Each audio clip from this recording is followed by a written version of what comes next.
জনাব মোহাম্মদ নাহিদ ইসলাম, আপনার সময় 25 মিনিট। ধন্যবাদ আপনাকে। মাননীয় স্পিকার, আপনাকে ধন্যবাদ। মাননীয় স্পিকার, বক্তব্য ভেবেছিলাম শুরু করব অন্য বিষয় নিয়ে, কিন্তু আজকের অধিবেশনের দিনের আলোচনায় আমাদেরকে আরও বেশি অবাক করলেন মাননীয় অর্থমন্ত্রী। ফলে অর্থ সেক্টরের কিছু কথা, কিছু বক্তব্য দিয়ে আলোচনা শুরু করছি। আমরা যখনই ব্যাংকিং খাত বা অর্থ সেক্টরের আর্থিক খাতের কথা আসে, মাননীয় অর্থমন্ত্রী একটা বাক্যই বারবার বলেন যে বিএনপির সময়ে এরকম কোনো রেকর্ড নাই যে আর্থিক খাতে বিশৃঙ্খলা হয়েছে। উনি কিছুক্ষণ আগে অস্বীকার করলেন যে বাংলাদেশ ব্যাংকের গভর্নর একটা রাজনৈতিক নিয়োগ, তাদের দলের নির্বাচন কমিটির সদস্য, এবং তিনি এটা অস্বীকার করলেন। আমি মাননীয় স্পিকার টিআইবির একটা তথ্য আপনাদেরকে দিচ্ছি। বর্তমান সরকারি দলে যারা নির্বাচনের প্রার্থী হয়েছেন তাদের 59.41% ঋণগ্রস্ত, এবং যার বেশিরভাগ হচ্ছে সরকারি দলে। সংসদ সদস্যদের 11,000 কোটি টাকার বেশি ঋণ রয়েছে, যার অধিকাংশই সরকারি দলে। এদের অধিকাংশই ঋণ খেলাপি ছিলেন, নির্বাচনের আগে কিছু টাকা ঋণ দিয়ে পুনঃতফসিল করে নিয়েছেন। এবং বর্তমান যে বাংলাদেশ ব্যাংকের গভর্নর, তার স্পেশালিটিটা কি? তার স্পেশালিটি হচ্ছে এই ঋণ পুনঃতফসিল করা, এটাতে তিনি এক্সপার্ট। ফলে তাকে বাংলাদেশ ব্যাংকের গভর্নর কেন দেওয়া হয়েছে এটা খুব পরিষ্কার মাননীয় স্পিকার। এই যে হাজার হাজার কোটি টাকার ঋণ, সেই ঋণগুলো যাতে ঋণ পুনঃতফসিল করতে পারে, সেই সুযোগ সুবিধাটা করে দেওয়ার জন্যই বাংলাদেশের ইতিহাসে প্রথমবারের মতো একজন ব্যবসায়ীকে বাংলাদেশ ব্যাংকের গভর্নর দেওয়া হয়েছে। ফলে জাতির সামনে এই জিনিসগুলো পরিষ্কার হয়েছে। এখন সামনের আর্থিক খাতে আরো নিয়োগ তারা কি বিবেচনায় দিবেন, এই জন্য আমরা তাদের উপর আস্থা রাখতে পারছি না মাননীয় স্পিকার। মাননীয় স্পিকার, রাষ্ট্রপতির উপর ধন্যবাদ জ্ঞাপন বক্তব্য। রাষ্ট্রপতির বক্তব্য আমি শুনিও নাই, পড়িও নাই, এবং সেই বক্তব্য দেওয়ার সুযোগ করে দেওয়াকে আমরা প্রত্যাখ্যান জানিয়েছিলাম। আমরা খুব স্পষ্টভাবে বলেছিলাম যে এই রাষ্ট্রপতি অপসারণ প্রয়োজন, তাকে গ্রেফতার করা প্রয়োজন। এই রাষ্ট্রপতির আর কোনো অধিকার নেই বঙ্গভবনে থাকার, এইখানে এসে বক্তব্য দেওয়া। প্রেসিডেন্ট শাহাবুদ্দিন চুপ্পু, তার কিছু কুকীর্তির কথা মাননীয় স্পিকার হাউসের সামনে তুলে ধরছি। তিনি দুদকের কমিশনার ছিলেন। তাকে দুদকের কমিশনার করা হয়েছিল 3টে অ্যাসাইনমেন্ট দিয়ে। 1 নম্বর হচ্ছে খালেদা জিয়া এবং তারেক রহমানের বিরুদ্ধে দুর্নীতির অভিযোগে শাস্তি নিশ্চিত করা। 2 নম্বর পদ্মা সেতুর দুর্নীতির অভিযোগ থেকে আওয়ামী লীগকে ক্লিন চিট দেওয়া। 3 নম্বর ফখরুদ্দিন মঈনুদ্দিন সরকারের সময় শেখ হাসিনা সহ আওয়ামী লীগ নেতাদের বিরুদ্ধে হওয়া দুর্নীতির মামলাগুলোকে বাতিল করে দেওয়া। এমন একজন ব্যক্তিকে বিএনপি সরকার রাষ্ট্রপতি হিসেবে এখনো মেনে নিচ্ছে মাননীয় স্পিকার। আরেকটি ঘটনা বলি, 2009 সালে শেখ হাসিনার ক্যাঙ্গারু আদালতের নির্দেশে এই শাহাবুদ্দিন চুপ্পুর নেতৃত্বে 3 সদস্যের judicial inquiry commission on minority torture in 2001 করেছিল শেখ হাসিনার ক্যাঙ্গারু কোর্ট। এই প্রতিবেদন অনুসারে বিএনপির 26,000 বিএনপি নেতাকর্মীকে 2001 সালে ক্ষমতায় এসে কয়েক হাজার হিন্দুকে তারা হত্যা করেছে, এজন্য দায়ী করা হয়েছিল মাননীয় স্পিকার।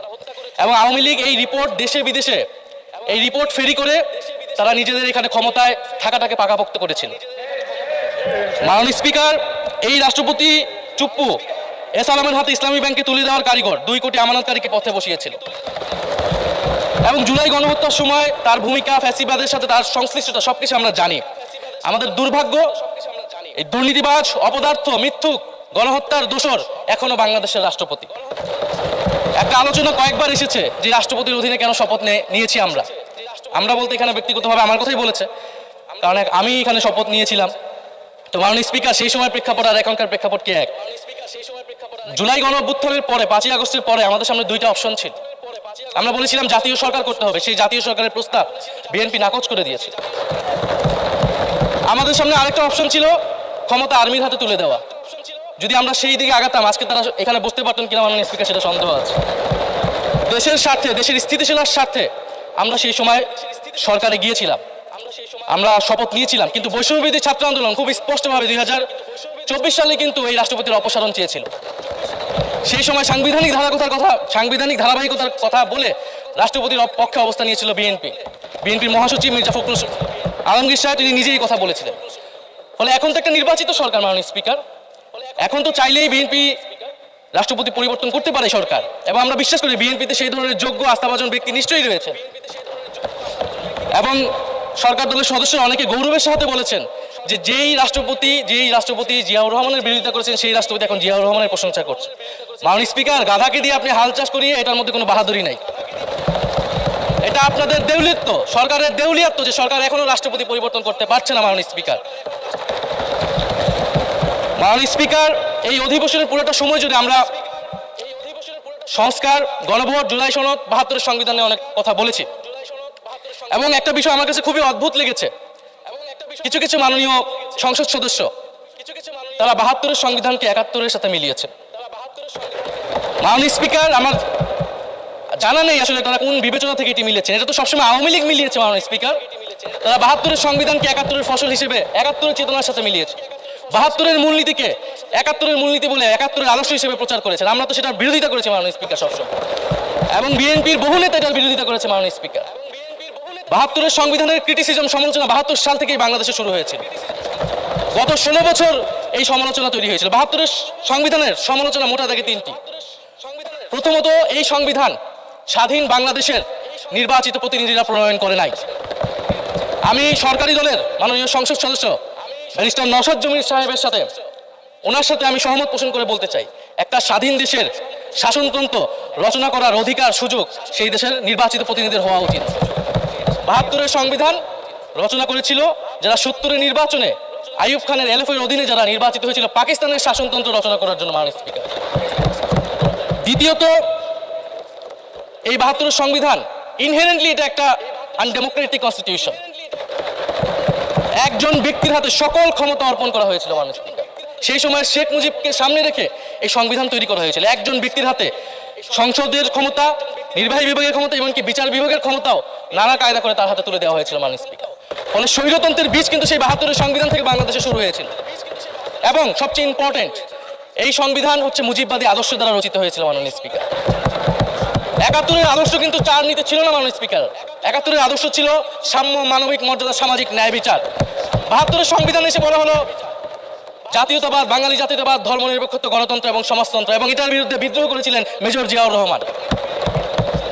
মাননীয় স্পিকার, আজকে বিএনপি তার ফান্ডামেন্টাল জায়গা থেকে সরে যাচ্ছে। মাননীয় স্পিকার, শুধু জামাত ইসলাম ৭২ বিরোধিতা করেছে বলে কি বিএনপি এখন আওয়ামী লীগের পজিশনে চলে গিয়েছে? আমাদের জানা নেই। মাননীয় স্পিকার, ৭২ সংবিধানের বিরোধিতা করেছেন বদরুদ্দিন উমর, ৭২ সংবিধানের বিরোধিতা করেছেন মাওলানা ভাসানী, ৭২ সংবিধানের বিরোধিতা করেছেন কমরেড মুজাফফর আহমেদ, ৭২ সংবিধানের বিরোধিতা শত শত মুক্তিযোদ্ধারা করেছেন। মাননীয় স্পিকার, ফলে এই ৭২ সংবিধানকে বাতিল করার একটা সুযোগ আমাদের এসেছিল ১৯৭৫ সালে সিপাহী জনতার বিপ্লবের মধ্য দিয়ে। জিয়াউর রহমানের এটা একটা ঐতিহাসিক ভুল বলবো মাননীয় স্পিকার, তার প্রতি সম্মান রেখে, যে আমরা সেই সময় সেই অপরচুনিটি মিস করেছি। আমরা একটা গণপরিষদ দিয়ে নতুন সংবিধান করতে পারি না, এবং এই অপরচুনিটি আমরা এই ২৪০০ মিস করেছি এবং এখনো করতে যাচ্ছি। মাননীয় স্পিকার, ৫ই আগস্টের পরে যখন সংস্কারের আলোচনা আসলো, বৈষম্যবিরোধী ছাত্র আন্দোলন তারা তাদের পক্ষ থেকে আমরা বলেছিলাম আমরা নতুন সংবিধান চাই বা সংবিধান পুনর্লিখন চাই। বিএনপি বলেছিল তারা নির্বাচনের মাধ্যমে ক্ষমতায় যেতে চায়। ফলে ৫ই আগস্টের পর থেকে রাস্তা দুটি আলাদা হয়ে গেছিল। মাননীয় স্পিকার, তখন আমরা একটা মধ্যপন্থায় আসলাম যে আমরা সংস্কারে আসি। সেই জায়গা থেকে সংস্কার কমিশন ঐক্যমত, সেখানে আলোচনা হলো। এখন সাংবিধানিক সংস্কার পরিষদ করার কথা গণভোটে বলা হলো। এখন বিএনপি সেই জায়গা থেকে সরে গিয়েছে। এখন বিএনপি যদি সেই জায়গা থেকে সরে যায়, আমাদেরকে পূর্বের জায়গায় ফেরত যেতে হবে। মাননীয় স্পিকার, সংবিধান পুনর্লেখনের দাবি আমাদেরকেও জানাতে হবে। তারা যদি ৭২-এর পক্ষে এরকম অটল অবস্থানে থাকে। জুলাই সনদ নিয়ে অনেক কথা হয়েছে। মাননীয় স্পিকার, জুলাই সনদ, জাতীয় জুলাই সনদ, আমরা যেদিন স্বাক্ষর হয়েছিল, আমরা জাতীয় নাগরিক পার্টি সেদিন স্বাক্ষর অনুষ্ঠানে যাইনি। মাননীয় স্পিকার, এবং পরবর্তীতে আমরা স্বাক্ষর করেছি বলা যায় না, আমরা সেখানে আমাদের কমেন্টটা দিয়ে এসেছিলাম। মাননীয় স্পিকার, জুলাই জাতীয় সনদ, জুলাই গণ অভ্যুত্থানের পরবর্তীতে এত কষ্টের যে ফসলটাকে, সেইটাকে মাননীয় স্পিকার নোট অফ ডিসেন্ট দিয়ে সেটাকে কলুষিত করে ফেলা হয়েছে। যেদিন জুলাই জাতীয় সনদ স্বাক্ষর হয়, সেদিন জুলাই জাতীয় সনদের মেজর সংস্কারগুলোতেই পাশে একটা নোট লেখা হয়েছে যে কোনো রাজনৈতিক দল বা জোট তাদের নির্বাচনী ইস্তিহার উল্লেখপূর্বক যদি জনগণের ম্যান্ডেট লাভ করে, তাহলে তারা সেই মতো ব্যবস্থা গ্রহণ করতে পারবে। তাহলে যেই দল নির্বাচনে জয়ী হবে তারা তাদের ইস্তেহার অনুযায়ী সবকিছু করবে। মাননীয় স্পিকার, এটার জন্য ঐক্যমতের কোনো প্রয়োজন হয় না। আপনি যদি নির্বাচনে জিতে আপনার ইশতেহার মতোই সবকিছু করবেন, তাহলে আপনার সাথে আমার কিসের ঐক্যমত, কিসের আলোচনা? এবং সেই নোটগুলো কিভাবে লেখানো হয়েছে, কিভাবে বল প্রয়োগ করে, শক্তি প্রয়োগ করে ঐক্যমত কমিশনকে চাপ দিয়ে লেখানো হয়েছে, মাননীয় স্পিকার, এটা ঐক্যমত কমিশনের আমি মনে করি এখন বলার সুযোগ এসেছে, সময় এসেছে। ফলে জুলাই জাতীয় সনদ আমরা একসেপ্ট সেই সময় করতে পারি নাই। এবং মাননীয় স্বরাষ্ট্রমন্ত্রীর ভাষাকে ধার করে আমি বলতে চাই যে জুলাই জাতীয় সনদ এক অন্তহীন প্রতারণার দলিলে পরিণত করেছে মাননীয় স্পিকার বিএনপি এটাকে। এবং ৭২-এর সংবিধানকে আওয়ামী লীগ দলীয় ইশতেহারে পরিণত করেছিল, কলুষিত করেছিল, এবং জুলাই জাতীয় সনদকে বিএনপি কলুষিত করেছে, দলীয় ইশতেহারে পরিণত করেছে মাননীয় স্পিকার। আপনি বলছেন জুলাই জাতীয় সনদ, তারপরে আপনি দেখাচ্ছেন হচ্ছে আমার দলীয় ইশতেহার, তাহলে এখানে তো কোনো ঐক্যমতের সুযোগ নাই। এরপরে আসলো গণভোট। গণভোটের আদেশ নিয়ে সমালোচনা আছে এবং এই সমালোচনা আমরাও করেছি যে রাষ্ট্রপতি এই ধরনের অর্ডার দিতে পারে কিনা, কিন্তু গণভোটটাকে সবাই মেনে একটা কনসেনসাসের ভিত্তিতেই তো আমরা এই গণভোটে সবাই মিলে অংশগ্রহণ করলাম মাননীয় স্পিকার। বিএনপি এবং তৎকালীন বিএনপির বর্তমান মাননীয় প্রধানমন্ত্রী এবং চেয়ারপারসন তিনি নিজেও সংস্কারের পক্ষে, হ্যাঁ পক্ষে ভোটে প্রচারণা করেছেন। ফলে আপনাদের ইলেকশনের আগে এটা পরিষ্কার করা প্রয়োজন ছিল যে এই গণভোট আপনারা মানেন না, এই গণভোটে হ্যাঁ বা না জিতুক এটার সাথে আপনাদের কোনো সম্পর্ক নাই। ওনারা কিন্তু মাননীয় স্পিকার সেটা করেননি। ফলে জুলাই গণভোট এটা রাজনৈতিক সিদ্ধান্ত এবং গণরায়। মাননীয় স্বরাষ্ট্রমন্ত্রী তিনি নিজেই সেই সময় বলেছেন যে গণরায় হচ্ছে সার্বভৌম ক্ষমতা, জনগণের রায় আসলে সেটা সকলেই মেনে নিতে বাধ্য হবে, এমনকি যদি সেটার বিরুদ্ধে কেউ বিজয়ী হয় তারাও সেটা মেনে নিতে বাধ্য হবে। ফলে আমরা মনে করি যে এই গণভোট অনুসারে যে সাংবিধানিক সংস্কার পরিষদ অতি দ্রুত সময়ের মধ্যে সাংবিধানিক সংস্কার পরিষদ গঠন করা উচিত, এর সুরাহা করা উচিত। আমরা তো মাননীয় স্পিকার অনেক জোর সরে এসেছি, নতুন সংবিধানের জায়গা থেকে সরে আসতে আসতে আমরা কোথায় আসলাম? আমরা খুবই সামান্য কিছু দাবি এখানে এসেছে, জুলাই জাতীয় সনদ বা গণভোট যেটাই বলেন না কেন, যে একটা উচ্চকক্ষ হবে ভোটের অনুপাতে, তত্ত্বাবধায়ক সরকার হবে। এই তত্ত্বাবধায়ক সরকার নিয়ে তো এত ঝামেলা, গত 16 বছরের এত আন্দোলন, কিভাবে নিয়োগ হবে এই নিয়োগটা আমাদেরকে জানতে হবে মাননীয় স্পিকার। নির্বাচন কমিশনার এবং সাংবিধানিক প্রতিষ্ঠানগুলোতে কিভাবে নিয়োগ হবে, একটা নির্দলীয় এবং গ্রহণযোগ্য নিয়োগ আমরা কিভাবে করতে পারি যেটা দেশকে বিভাজিত করবে না, বিরোধী দলের উপরে বিরোধী দলের অধিকার ক্ষুণ্ণ করবে না, এবং সবচেয়ে গুরুত্বপূর্ণ বিচার বিভাগ পৃথকীকরণ মাননীয় স্পিকার। এগুলা আমরা 5ই আগস্টের পরে আসমান থেকে বলিনি, এগুলা গত 16 বছর আলোচনা হয়েছে, বিএনপির 31 দফায় আলোচনা ছিল, আরো অনেক রাজনৈতিক দলের আলোচনাতে, সংস্কারের আলোচনা থেকে আমরা মাননীয় স্পিকার ধার করেছিলাম। হ্যাঁ, বিচার বিভাগ এই মুহূর্তে পৃথকীকরণ বা বিচার বিভাগের স্বাধীনতা নিয়ে কনসার্ন আছে, কারণ আওয়ামী লীগের নিয়োগকৃত অনেক বিচারক মাননীয় স্পিকার এখনো রয়ে গেছে বিচারালয়ে, যারা এই জামিনগুলো করিয়েছে ফ্যাসিস্টদের। কিন্তু সেটার একটা সুরাহা আপনারা করেন, আমরা সহযোগিতা করব, কিন্তু তারপরে তো বিচার বিভাগের স্বাধীনতা মাননীয় স্পিকার নিশ্চিত করতে হবে। গুম এবং মানবাধিকার অধ্যাদেশ বাতিল করলেন, আপনারা বলছেন ভালো আইন নিয়ে আসবেন, তো ভালো আইন যতক্ষণ পর্যন্ত আনতে পারছে না ততক্ষণ পর্যন্ত মাননীয় স্পিকার আপনাদের সমালোচনাটা সহ্য করতে হবে। আপনারা ভালো আইন নিয়ে আসুন এবং অতি দ্রুত সময়ের মধ্যে নিয়ে আসুন, আমরা দেখি। মাননীয় স্পিকার, এই সংসদে এই অধিবেশনে আরেকটি বিষয় বারবার এসেছে, সেটা হচ্ছে মুক্তিযুদ্ধ এবং জুলাই গণ অভ্যুত্থান। মুক্তিযুদ্ধকে মাননীয় স্পিকার আমরা শ্রদ্ধা করি, আমরা মনে করি এই প্রজন্ম যারা জুলাই গণ অভ্যুত্থানে অংশগ্রহণ করেছি, জুলাই গণ অভ্যুত্থানের মধ্য দিয়ে মুক্তিযুদ্ধের নতুন রূপ তৈরি হয়েছে, মুক্তিযুদ্ধের নবায়ন হয়েছে। মাননীয় স্পিকার, ফলে মুক্তিযুদ্ধের সাথে জুলাই গণ অভ্যুত্থানের কোনো সাংঘর্ষিক অবস্থান নেই। আমরা বারবার বলেছি মুক্তিযুদ্ধ, জুলাই গণ অভ্যুত্থান হচ্ছে মুক্তিযুদ্ধেরই আরেকটি ধারাবাহিকতা। মুক্তিযুদ্ধে আমরা সাম্য মানবিক মর্যাদার কথা বলেছি, জুলাই গণ অভ্যুত্থানে আমরা বৈষম্য বিরোধী গণতান্ত্রিক বাংলাদেশের কথা বলেছি মাননীয় স্পিকার। কোথায় পার্থক্য, কোথায় আলাদা, এবং কোন ঘটনা বড় কোন ঘটনা ছোট, এটা অহৈতুক তর্ক মাননীয় স্পিকার। আমরা কেউ বলি নাই যে জুলাই গণ অভ্যুত্থান মুক্তিযুদ্ধের থেকে বড়, বা জুলাই গণ অভ্যুত্থান 90-এর থেকে বড় বা 90-এর থেকে ছোট। জুলাই গণ অভ্যুত্থান এক বিশেষ ঘটনা বাংলাদেশের ইতিহাসে, মুক্তিযুদ্ধ এক বিশেষ ঘটনা, মুক্তিযুদ্ধ বাংলাদেশের ফাউন্ডেশন মাননীয় স্পিকার। এটার ব্যাপারে আমরা আনকম্প্রোমাইজেবল, এটা নিয়ে কোনো বিতর্কের কোনো সুযোগ নাই। তবে এই কথাটা ওনারাই বারবার বলে মুক্তিযুদ্ধকেও ছোট করতেছেন, জুলাই গণ অভ্যুত্থানকেও ছোট করতেছেন। আরেকটি বিষয় মাননীয় স্পিকার, মুক্তিযুদ্ধর কথা যখন এসেছে, আমরা যে সাম্প্রতিক সময়ে জাতীয় মুক্তিযোদ্ধা কাউন্সিল জামুকা আইন সংশোধন করা হলো, অধ্যাদেশ পাশ করা হলো, সেখানে কিন্তু একটা গুরুত্বপূর্ণ সংশোধনী এসেছে। মুক্তিযোদ্ধাদের সংখ্যা থেকে মুজিব বাহিনীকে বাদ দেওয়া হয়েছে মাননীয় স্পিকার। এবং আপনারা জানেন যে এই মুজিব বাহিনী, সেটাকে সংযুক্তির মাধ্যমে হাজার হাজার ছাত্রলীগের নেতাকর্মীকে মুক্তিযোদ্ধা সার্টিফিকেট দেওয়া হয়েছিল মাননীয় স্পিকার। মুজিব বাহিনীর রোল কি ছিল, এটা আপনারা এখানে যারা অভিজ্ঞ মাননীয় স্পিকার অনেক মুক্তিযোদ্ধা আছেন তারা ভালো করেই জানেন। মুজিব বাহিনী তৈরি হয়েছিল অন্তর্ঘাত তৈরি করার জন্য, তারা অস্ত্র হাতে দেশে পাকিস্তান বাহিনীর বিরুদ্ধে যুদ্ধ করে নাই, তারা দেশে ঢুকে মুক্তিযুদ্ধের আওয়ামী লীগ বা অন্য যেই পক্ষগুলো রয়েছে তাদেরকে হত্যা করেছিল মাননীয় স্পিকার। ফলে মুজিব বাহিনী কিন্তু কোনো মুক্তিযোদ্ধা না বর্তমান আইন অনুসারে, কিন্তু এখানে অনেক মুজিব বাহিনীর কিছু লোক আছেন তারা নিজেদেরকে মুক্তিযোদ্ধা হিসেবে বারবার জাহির করছে। ফলে আমাদেরকে এই ফারাকটাও করতে হবে মাননীয় স্পিকার। এবং মুক্তিযুদ্ধের পক্ষ বিপক্ষের রাজনীতি গত 50 বছর ধরে হয়েছে। আমরা এই সমাধান এখনো কেন করতে পারিনি মাননীয় স্পিকার? এর দায়ভার কে নেবে? বিএনপি কি নেবে না, যারা 29 বছর জামাতের সাথে রাজনীতি করেছে? একটা কথা তো এখন সবাই বলে, সাথে থাকলে সঙ্গী, না থাকলে জঙ্গি। ফলে এটার দায়িত্ব ছিল তো উনাদের, এই রিকনসিলিয়েশন তৈরি করা, এই প্রশ্নের সুরাহা করা।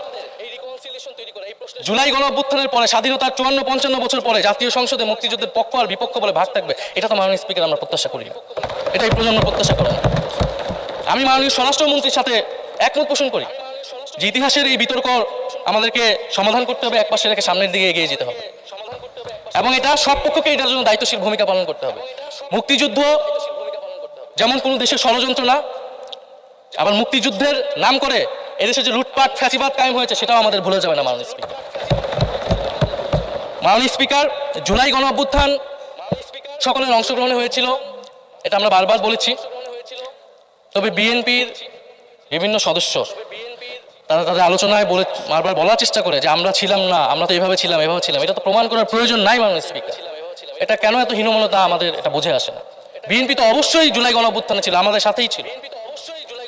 এবং সেই সময়ের একটা উক্তি বিএনপি মহাসচিব মির্জা ফখরুল ইসলাম আলমগীর উনি বলেছিলেন যে এই আন্দোলনের সাথে আমাদের সম্পর্ক নাই, এটা ছাত্রদের আন্দোলন। তার ওই বক্তব্য সঠিক ছিল মাননীয় স্পিকার। তার ওই সময়ে কৌশলগত অবস্থান এটাই সঠিক ছিল, উনি ওই সময় এই বক্তব্যই প্রয়োজন ছিল। এটা তো আমাদের কোনো দ্বিমত নাই মাননীয় স্পিকার। আমাকে ডিজিএফআই, ডিবি, এসবি, বাংলাদেশের হেন কোনো গোয়েন্দা সংস্থা নাই যারা আমাকে ইন্টারগেশন করেছে, টর্চার করেছে এবং একটা কথা বারবার বলানোর চেষ্টা করেছিল যে এই আন্দোলন বিএনপি জামাতের আন্দোলন, যারা আগুন লাগিয়েছে তারা বিএনপি জামাতের সন্ত্রাসী। এটা একবার তোমরা শুধু বলো। ডিবি অফিসের শেষ পর্যন্ত আমরা বাধ্য হয়েছি আন্দোলন স্থগিতের ঘোষণা দিতে, কিন্তু কখনো এই কথাটা মাননীয় স্পিকার আমরা বলিনি। ফ্যাসিবাদ বিরোধী রাজনৈতিক দলের নেতাকর্মীকে আমরা আন্দোলনের সময় থেকে এখন পর্যন্ত কখনো আমরা অস্বীকার করিনি। কিন্তু একটা জায়গা আমরা ফারাক করতে চাই যে এই গণঅভ্যুত্থান কোনো দলীয় আন্দোলন নয়। 90-এর গণঅভ্যুত্থান, 69-এর গণঅভ্যুত্থান থেকে এই গণঅভ্যুত্থানের পার্থক্য রয়েছে মাননীয় স্পিকার। এই গণঅভ্যুত্থানে ফ্যাসিবাদ বিরোধী রাজনৈতিক দলের নেতাকর্মীরা নেতৃত্বে নয়, সামনে পিছনে ছিল মাননীয় স্পিকার। সামনে সাধারণ জনগণ ছিল, ছাত্ররা ছিল। ফলে সেই হিসেবেই এই গণঅভ্যুত্থানকে স্বীকৃতি দেওয়া উচিত। এখন যদি বলা হয় যে অমুকের নেতৃত্বে এই গণঅভ্যুত্থান হয়েছে, আমাদের লোকেরা এই গণঅভ্যুত্থান করেছে, এটা মাননীয় স্পিকার এই গণঅভ্যুত্থানের সাথে যারা সাধারণ মানুষ নেমেছিল, যারা শহীদ হয়েছে তাদের সাথে মাননীয় স্পিকার বিশ্বাসঘাতকতা করা হবে। ফলে জুলাই গণঅভ্যুত্থানের সকলের অংশগ্রহণ ছিল। হ্যাঁ, আমাদের অনেক মত পার্থক্য। জুলাই গণঅভ্যুত্থানের পরে আমাদের রাস্তা আলাদা হয়ে গেছে আমরা মনে করি রাজনৈতিকভাবে, কিন্তু গণঅভ্যুত্থান আমরা একসাথেই করেছিলাম মাননীয় স্পিকার। এবং আমি দুইটা কোটেশন বলতে চাই মাননীয় স্পিকার। 7ই আগস্টে নয়াপল্টনের সমাবেশে জনাব তারেক রহমান ভার্চুয়ালি যুক্ত হয়ে বলেন 1971 ছিল স্বাধীনতা অর্জনের আন্দোলন, আর 2024-এর আন্দোলন হলো সেই স্বাধীনতা ও সার্বভৌমত্ব রক্ষার আন্দোলন। এই আন্দোলনে অংশ নেওয়া প্রতিটি ছাত্র জনতা আজ থেকে নতুন দিনের মুক্তিযোদ্ধা। মাননীয় স্পিকার, মুক্তিযুদ্ধের সাথে আমরা তুলনা করছি এই জায়গা থেকে, কারণ আমাদের কাছে একটা প্রায় যুদ্ধ সময় একটা পরিস্থিতি ছিল। 6 আগস্ট বঙ্গভবনে আলোচনা শেষে ব্রিফিংয়ে মির্জা ফখরুল ইসলাম আলমগীর বলেন, ছাত্র জনতা বুকের রক্ত দিয়ে আমাদের নতুন এক সকাল উপহার দিয়েছে। বাংলাদেশ আজ দ্বিতীয়বার স্বাধীন হলো। এই স্বাধীনতা আমাদের রক্ত দিয়ে রক্ষা করতে হবে মাননীয় স্পিকার। আমরাও বলি রক্ত দিয়ে রক্ষা করতে হবে। মাননীয় স্পিকার, আমাকে একটু সময় বাড়িয়ে দিবেন। আমি যে সময়টা পেয়েছি এটা বিরোধী দলের কোটা থেকে, আমি আশা করব সরকারি দলের কোটা থেকে আমি আরো 10 মিনিট পাবো মাননীয় স্পিকার। মাননীয় চিফ হুইপ এবং সংসদ নেতা নিশ্চয়ই এটাতে সম্মতি দিবেন। মাননীয় স্পিকার, আমরা ভারত এবং পররাষ্ট্রনীতি নিয়ে কিছু কথা বলতে চাই। এই সরকার আসার পর একটা জিনিস বারবার আছে যে ভারতের সাথে সম্পর্ক উন্নয়ন, এবং মাননীয় পররাষ্ট্র মন্ত্রী যিনি আগের সরকারের নিরাপত্তা উপদেষ্টা, যার পদত্যাগ তৎকালীন বিএনপি চেয়েছিলেন, সেই পররাষ্ট্রমন্ত্রী ভারতে সফর করেছেন প্রথম, এবং তিনি যে বিবৃতি দিয়েছেন সেই বিবৃতিটা আমাদের কাছে স্পষ্ট না। আমরা কোন ভিত্তিতে ভারতের সাথে সম্পর্ক উন্নয়নের কথা বলছি? যেই ভিত্তিতে আওয়ামী লীগ উন্নয়নের কথা বলেছিল, সেই ভিত্তিতে ভারত বাংলাদেশকে 1971 সালের পর থেকে করদ রাজ্য পরিণত করার জন্য হেন চেষ্টা নেই যে করে নাই মাননীয় স্পিকার। সীমান্তে হত্যাকাণ্ড এখনো হচ্ছে, আমরা নদীর পানি হিস্সা পাচ্ছি না, এবং নতুন করে যেটা হচ্ছে যে বর্ডারে বাংলাদেশি বলে বিভিন্ন মানুষকে পুশিং করা হচ্ছে। 2025 সালে 2 মাসে 4000 মানুষকে বাংলাদেশে পুশিং করেছে ভারত, ইন্ডিয়ান এক্সপ্রেস অনুযায়ী। মাননীয় স্পিকার, এক ভয়ঙ্কর সংকট সামনের দিনে আমাদের দিকে কিন্তু আসতে যাচ্ছে। এবারে পশ্চিমবঙ্গের ইলেকশন হলো মাননীয় স্পিকার, নির্বাচনের কয়েকদিন আগে ভোটার তালিকা থেকে অন্তত 30 লক্ষ জীবিত ভোটারকে বাদ দেওয়া হয়েছে। এদের অধিকাংশ হচ্ছে মুসলিম এবং মতুয়া সম্প্রদায়ের মানুষ। এবং এনআরসি তারা করেছে, বাংলাভাষী মুসলমানদেরকে তারা বাংলাদেশি বলে বিতাড়িত করছে এবং বাংলাদেশে পুষিন করার চেষ্টা করছে। এবং আমাদের যে ভারতের সাথে আগের সংকট রয়েছে এবং গত 16 বছর যে ফ্যাসিজম ছিল সেটাকে আঞ্চলিক এবং আন্তর্জাতিকভাবে আওয়ামী লীগকে স্পষ্টভাবে সমর্থন দিয়েছিল ভারত। এবং এখনো জুলাইয়ের গণহত্যাকারী খুনি শেখ হাসিনা, ওসমান হাদির হত্যাকারীরা সবাই ভারত তাদেরকে আশ্রয় দিয়েছে। ফলে ভারতের সাথে এই বিষয়গুলো নিয়ে আমাদের সরকার কি কথা বলেছে এটা মাননীয় স্পিকার আমরা জানতে চাই। ভারতের সাথে সম্পর্ক আমরা উন্নয়ন করতে চাই, ভারত আমাদের প্রতিবেশী দেশ, কিন্তু মর্যাদার ভিত্তিতে, সাম্যের ভিত্তিতে এই সম্পর্ক হতে হবে মাননীয় স্পিকার। ভারত শুধু আওয়ামী লীগের সাথে সম্পর্ক তৈরি করে এই দেশকে নিয়ন্ত্রণ করার চেষ্টা করছে, সেই দিনকে সে কবর রচনা করতে হবে মাননীয় স্পিকার। ফলে এটা আমরা বুঝতে পারতেছি না ভারত বিএনপির সাথে বা বর্তমান সরকারের সাথে তার সম্পর্কের ভিত্তিটা কি, এবং বর্তমান সরকার আমার এই কথাগুলো যেগুলো আমি বললাম সেগুলো নিয়ে ভারতের সাথে কথা বলেছে কিনা মাননীয় স্পিকার। মাননীয় স্পিকার, দুর্নীতি নিয়ে অনেক কথা হয়, আমি ঋণ খেলাপের পরিসংখ্যানগুলো দিলাম এবং নির্বাচনের বিধান অনুযায়ী ঋণ খেলাপি কেউ নির্বাচনে প্রার্থী হতে পারবে না। কিন্তু আমরা দেখলাম নির্বাচনের আগে কিছু টাকা পরিশোধ করে ঋণ পুনঃতফসিল করে তারা সংসদ সদস্যরা সংসদ সদস্য হিসেবে আসলেন মাননীয় স্পিকার। মাননীয় স্পিকার, আমি কিছু সংখ্যা বলছি। 1700 কোটি টাকা, 765 কোটি টাকা, 679 কোটি টাকা, 621 কোটি টাকা, 201 কোটি টাকা, 182 কোটি টাকা, 97 কোটি টাকা। মাননীয় স্পিকার, এগুলো আমাদের সংসদ সদস্য যারা তাদের ঋণ রয়েছে মাননীয় স্পিকার। এবার আমি নাম বললাম না, কিন্তু পরের সেশনে কিন্তু মাননীয় স্পিকার আমি নাম ধরেই কথা বলবো, এগুলো ফ্যাক্ট। এবং এখনো দুইজন আসতে পারে নাই এই কারণে। এখন দুর্নীতির বিরুদ্ধে তো যুদ্ধ ঘোষণা হয়েছে, এখন এই ঋণগুলো কবে বাংলাদেশের জনগণ ফেরত পাবে, বাংলাদেশের ব্যাংক ফেরত পাবে মাননীয় স্পিকার, এটা আমরা জানতে চাই। মাননীয় স্পিকার, যদি সময় একটু বাড়িয়ে দেন। মাননীয় সদস্য, আপনি আবেদন জানিয়েছিলেন, এর মধ্যে ট্রেজারি বেঞ্চের যে চিফ হুইপ আছেন, মাননীয় চিফ হুইপ, উনি আমাকে জানিয়েছেন ওনার সময় 20 মিনিট বরাদ্দ ছিল, সেখান থেকে 5 মিনিট উনি কর্তন করে আপনাকে দিয়েছেন। তো আপনি 5 মিনিটের মধ্যে দয়া করে শেষ করবেন। মাননীয় স্পিকার, আর মাননীয় প্রধানমন্ত্রীর থেকে আরো 5 মিনিট আমি রিকোয়েস্ট করছি মাননীয় স্পিকার। আর যদি 5 মিনিটে শেষ করতে পারি আমি শেষ করে দিব, কোনো সমস্যা নেই মাননীয় স্পিকার। ফলে আমরা দুর্নীতির কথা বলা হচ্ছে, 16 বছরে আওয়ামী লীগের যে দুর্নীতি, সেই দুর্নীতি থেকেও বড় হয়ে গেছে অন্তর্বর্তী সরকারের সময় ছাত্র সমন্বয়করা কি দুর্নীতি করেছে মাননীয় স্পিকার। ছাত্র সমন্বয়করা খুবই খারাপ, তারা মন্ত্রণালয়ে ঘুরেছে, দুর্নীতি করেছে, কিংস পার্টি করেছে। তো মাননীয় স্পিকার, গত আওয়ামী লীগের আমলে 16 বছরের দুর্নীতির বিচার ওনারা কিভাবে করবেন সেইটা মাননীয় স্পিকার ওনাদের বলা উচিত জনগণের সামনে। এবং আরও ভালো হয় যদি 2001 থেকে 6 সাল পর্যন্ত মাননীয় স্পিকার যে দুর্নীতির অভিযোগগুলো এসেছিল সেটারও একটা স্বচ্ছ তদন্ত মাননীয় স্পিকার বর্তমান সরকার করে। দুর্নীতি কেউ না কেউ তো করেছে, কারা করেছে তাদের নাম বাংলাদেশের জনগণের সামনে উন্মুক্ত করা হোক, কারণ সেটার জন্যই তাদেরকে ভোগান্তি পোহাতে হয়েছে 1/11 ষড়যন্ত্রের মাধ্যমে। বর্তমান প্রধানমন্ত্রী, তাকেও কিন্তু দুর্নীতির মিথ্যা অভিযোগ দিয়ে মাননীয় স্পিকার তার বিরুদ্ধে মামলা করা হয়েছিল। মাননীয় স্পিকার, মাননীয় স্বরাষ্ট্রমন্ত্রী দৃষ্টি আকর্ষণ করছে, একটু আইন শৃঙ্খলা নিয়ে কথা বলি। 2 মাসে বিএনপির হাতে খুন হয়েছে 31 জন, ধর্ষণের ঘটনা ঘটেছে 14টি, বিএনপির চাঁদাবাজির খবর এসেছে 83টি, হামলার ঘটনা এসেছে 154টি। এর একটিতেও সরকার কার্যকর কোনো ব্যবস্থা গ্রহণ করেনি। মাননীয় স্পিকার, শাহবাগ থানার সামনে ঢাকা বিশ্ববিদ্যালয় সাংবাদিক সমিতির কয়েকজন সদস্যকে বেধড়ক মারধর করছে ছাত্রদলের নেতাকর্মী, এবং এটার এখনো কোনো মামলা নেয়নি। মাননীয় স্বরাষ্ট্রমন্ত্রী যদি জানান এই মামলাটা কেন নেওয়া হচ্ছে না। থানার ভিতর প্রবেশ করে ওসি রুমে ডাকসুর 2 জন নির্বাচিত প্রতিনিধিদের উপর হামলা করা হয়েছে।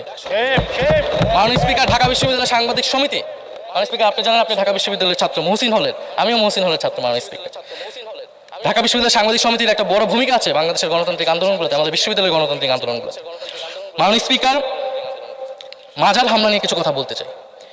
এই সরকারের আমলে আমরা দেখলাম যে কুষ্টিয়ায় মাজারে হামলা করে একজনকে হত্যা করা হয়েছে। মাননীয় স্পিকার, আমরা নিন্দা এবং প্রতিবাদ জানাই। আমরা কোনো ধর্মীয় বিতর্কে ঢুকবো না, সেটা নিয়ে আমাদের আলেম ওলামাগণ ব্যাখ্যা করবেন, কিন্তু আমরা রুল অফ ল নিয়ে কথা বলতে চাই। মাননীয় স্পিকার, এই ধরনের ঘটনা কোনোভাবেই গ্রহণযোগ্য হতে পারে না, এবং অন্তর্বর্তী সরকারের সময় এই ধরনের ঘটনা অনেক ঘটেছে, আমরা তারও নিন্দা জানাই, এবং সকল ঘটনা তদন্ত এবং বিচার হওয়া উচিত মাননীয় স্পিকার এই সময়ের মধ্যে। মাননীয় স্পিকার, জঙ্গিবাদ নিয়ে নতুন করে কথা আসছে, সরকারের প্রতি অনুরোধ থাকবে আপনারা একটু সমন্বয় করে বক্তব্য দিন। স্বরাষ্ট্রমন্ত্রী বলছেন জঙ্গিবাদ নেই, আবার মাননীয় প্রধানমন্ত্রীর উপদেষ্টা বলছেন জঙ্গিবাদ আছে, জঙ্গি আছে। তো ওনাদের বক্তব্যটা পরিষ্কার হলে আমরাও এই বিষয়ে আমাদের অবস্থান বা বক্তব্যটা পরিষ্কার করতে পারি। তবে একটা জিনিস, যে জঙ্গিবাদের বিরুদ্ধে আমাদের 0 টলারেন্স মাননীয় স্পিকার। এটা বাংলাদেশের সিকিউরিটি প্রশ্ন, এবং এটা সরকার এককভাবে ডিল করতে পারবে না, এটা জাতীয় ঐক্য লাগবে, এবং সরকারকে আমরা সর্বাত্মকভাবে সহযোগিতা করবে বিষয়ে।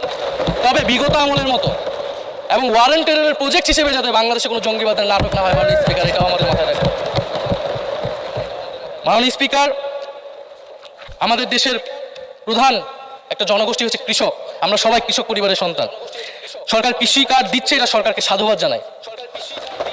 তবে সরকার গত বছরের যে দামে কৃষক থেকে ধান এবং চাল কিনেছে, এই বছর ঠিক একই দামে কৃষক থেকে ধান কিনছে। এটার ফলে কৃষকদের কিন্তু মাননীয় স্পিকার লোকসান হচ্ছে। ডিজেলের দাম বৃদ্ধি হয়েছে, সেচ খরচ, সার, বীজ, শ্রমিক মজুরি সব মিলিয়ে মাননীয় স্পিকার বড় মৌসুমে ধানের উৎপাদন খরচ উল্লেখযোগ্যভাবে বেড়েছে।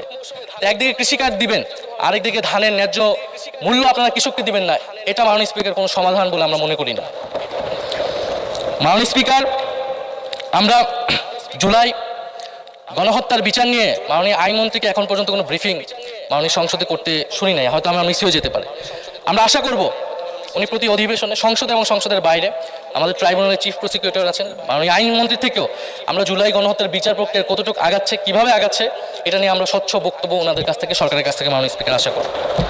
আমরা আশা করি মাননীয় স্পিকার যে জুলাই যারা শহীদ হয়েছিলেন, শহীদ পরিবারদের যে সকল সুযোগ সুবিধা দেওয়া হয়েছিল অন্তর্বর্তী সরকার থেকে, সেই সব কিছু অব্যাহত থাকবে এবং বর্তমান সরকার সেটা আরও বৃদ্ধি করবে মাননীয় স্পিকার, শহীদ পরিবার এবং আহত যোদ্ধাদের জন্য। মাননীয় স্পিকার, আর 2 মিনিট যদি বৃদ্ধি করতেন আমি শেষ করে দেবো। 2 মিনিট। জি, 2 মিনিট বৃদ্ধি করা হলো। মাননীয় স্পিকার, আমরা এই জুলাই গণ অভ্যুত্থানে এই প্রজন্ম কর্মসংস্থানের বড় একটা দাবি নিয়ে কিন্তু মাননীয় স্পিকার চাকরির আন্দোলন থেকে আন্দোলনটা শুরু হয়েছিল। ফলে আমরা আশা করবো এই সরকারের সময় কর্মসংস্থানের সুরাহা হবে এবং সেটার জন্য আর্থিক খাতে দুর্নীতি বন্ধ করতে হবে, বিনিয়োগ আনতে হবে এবং চাকরিতে স্বজনপ্রীতি, দুর্নীতি এগুলো একদম বন্ধ করতে হবে মাননীয় স্পিকার, সরকারি চাকরিতে বিশেষত। মাননীয় স্পিকার, একটা বিষয় যে সরকার এখন বলে দিচ্ছে যে বিরোধী দল কিভাবে কথা বলবে, কিভাবে বিরোধিতা করবে এবং বিরোধী দলের পতনও হয়ে যাবে, এরকম কথা মাননীয় স্পিকার সংসদে আমাদের শুনতে হচ্ছে। তো বিরোধী দল তো মাননীয় স্পিকার সরকারের প্রেসক্রিপশন অনুযায়ী বিরোধিতা করবে না, সরকারের শিখিয়ে দেওয়ার প্রয়োজন নাই কিভাবে কথা বলবে, কিভাবে বিরোধিতা করবে। বিরোধী দল বিরোধিতা করবে, সমালোচনা করবে, জনগণ এটা ঠিক করবে বিরোধী দলকে কতটুকু সমর্থন দিবে কি দিবে না। এবং বিরোধী দলের রাজনীতি মাননীয় স্পিকার বিএনপি করেছে, আমরা দেখেছি, তখন ছোট ছিলাম। মাননীয় স্পিকার, আমি যখন ইন্টারমিডিয়েটে পড়ি, খালেদা জিয়া তখন গ্রেফতার হন এবং তার পরের দিন আমার বাবা রাজনৈতিক মামলায় গ্রেফতার হন। আমার মা আমাকে নিয়ে থানায়, কোর্টে এবং কারাগারে আমি আমার মায়ের সাথে ঘুরেছি মাননীয় স্পিকার। আমি জানি আমার এই অভিজ্ঞতা বাংলাদেশের লাখ লাখ মানুষের, ফ্যাসিবাদ বিরোধী আন্দোলন, রাজনৈতিক কর্মী যারা রয়েছে তাদের সকলের একই অভিজ্ঞতা মাননীয় স্পিকার। মাননীয় স্পিকার, সেই অভিজ্ঞতা থেকেই বিশ্ববিদ্যালয়ে যখন এসেছি প্রথম মনে হয়েছে যে এই প্রজন্ম হিসেবে আমাদের একটা দায়বদ্ধতা আছে। আমার সামনে একজন স্বৈরাচার, একজন স্বৈর শাসক থাকবে, বাংলাদেশের একজন ছাত্র হিসেবে আমি এটা মেনে নিতে পারিনি মাননীয় স্পিকার প্রথম বর্ষ থেকে। সেই জায়গা থেকে কাজ করেছি জুলাই গণ অভ্যুত্থানে। মাননীয় স্পিকার, আমি আমার এলাকা নিয়ে শুধু শেষ করব, সবাই যেহেতু এলাকা নিয়ে কথা বলে প্রথম আসলে, আমি মাননীয় প্রধানমন্ত্রীর প্রতিবেশী, ঢাকা 17-এর প্রতিবেশী হচ্ছে ঢাকা 11 মাননীয় স্পিকার। সংসদে সরকার দল এবং বিরোধী দলের যেই পরিমাণ বৈষম্য, ঢাকা 17 এবং ঢাকা 11-এর একই পরিমাণ মাননীয় স্পিকার বৈষম্য।